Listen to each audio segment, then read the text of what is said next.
केंद्र की मोदी सरकार का, चाहे वो पहला कार्यकाल हो या दूसरा, तमाम तरह के आंदोलनों ने सरकार का पीछा नहीं छोड़ा। देश ने पिछले कुछ दिनों सीएए, एनआरसी, किसान आंदोलन, हिजाब, पैगंबर के अलावा कई आंदोलन देखे।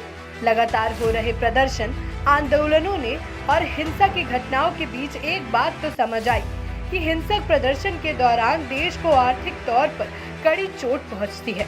ऐसा हम नहीं कह रहे, बल्कि इस बात का खुलासा ग्लोबल पीस इंडेक्स की रिपोर्ट में किया गया है।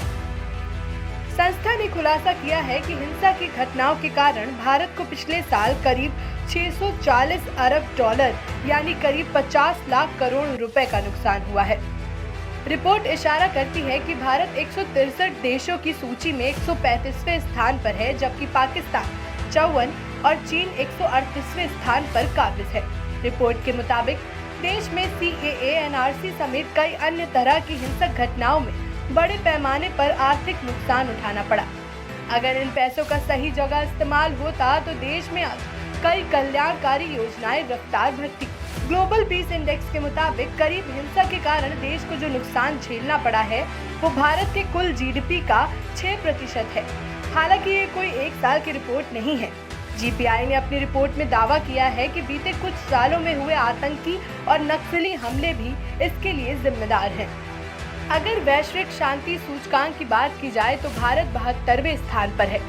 उल्लेखनीय है कि वैश्विक शांति सूचकांक 2022 की रिपोर्ट में आइसलैंड दुनिया का सबसे शांत देश रहा है। वहीं शांति के मामले में दूसरे स्थान पर न्यूजीलैंड और तीसरे स्थान पर आयरलैंड रहा है। अगर दुनिया के सबसे अशांत देशों की बात की जाए तो जीपीआई के सूचकांक में अफगानिस्तान सबसे टॉप पर है। इसके बाद आतंकवाद ग्रस्त यमन और सीरिया है। खास बात है कि दुनिया के हिंसाग्रस्त देशों की संख्या भी अब बढ़कर 29 से 38 हो गई है।